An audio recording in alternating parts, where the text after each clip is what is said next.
Ang nalalapit na laban ng Japanese Monster Naoya Inoue ang pag-uusapan natin ngayon mga kaboxing.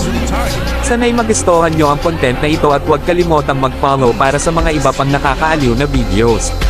Like and share na rin po mga idolo, salamat po.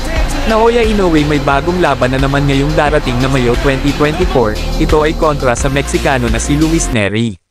Matapos talunin ng ating kababayan na si Marlon Tapales via 10th round knockout.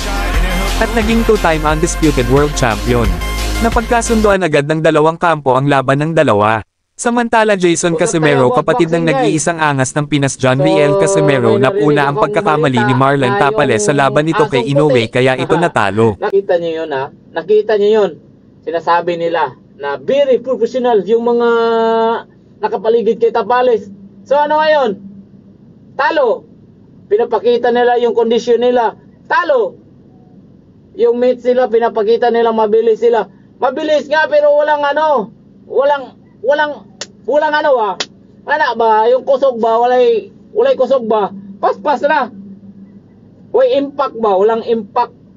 Ano masasabi nyo mas malakas ba si Casimero kay Tapales? Si Casimero na ba ang tatalo sa halimaw ng Japan? Salamat sa panunood naway nagustuhan nyo ang video na ito.